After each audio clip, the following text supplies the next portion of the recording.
Technology has changed the way our students learn, so it might be time to ditch the textbooks when thinking about the future of education. Education strategist Dwayne Matthews is back with a crash course on digital trends that take us from traditional learning to more personalized online education. Great to have you back for this. Thanks for having me back, Emery. I am a parent of 3 students, so I'm always fascinated to know about what I can do better. What is personalized learning and why do we need it, especially if we have a well-established school system? So traditional learning is really about the student conforming to the system itself, whereas personalized learning is really about the system conforming to the student. So it really helps students to be where they are, to fill specific gaps. For example, imagine your son or daughter takes a quiz, they get 80%, and then they move on because that's an A. Well, personalized learning will help them to narrow the gap between that last 20%. And it also helps them with personal interests.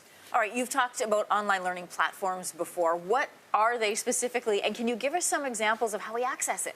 Sure. So an online learning platform is really sort of a fenced sandbox, if you will, of information that can help with specific learning. And it's a wide variety of things. And a really good example is Edwin.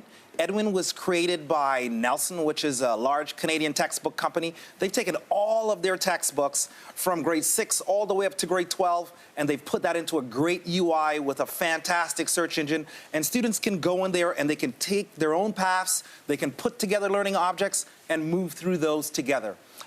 Is it free? Do I pay to access it? So right now, Edwin is accessible to schools, and I believe that they will make it accessible to parents, but right now it's accessible to schools. The one that's accessible to parents is Apple Education.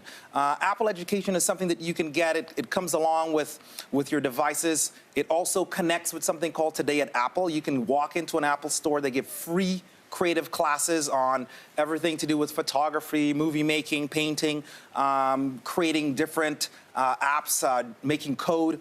All those different kinds of things are there, and they're all aggregated together. And what's really nice about them is that they block away the rest of the internet, so lots of distractions are moved away.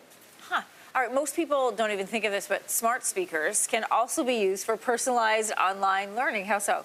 So a lot of people don't realize that voice is probably one of the most profound technologies coming, and you can use voice to help you with things like spelling, to help you with things like basic math, to help you with things like adding extra information when you're doing things. It really helps the student to be very, very personal because it's immediate, it's on demand, and it's right what they need at the time that they need it. Dwayne, do you do any of this at home with your kids? I know you've got students I absolutely do.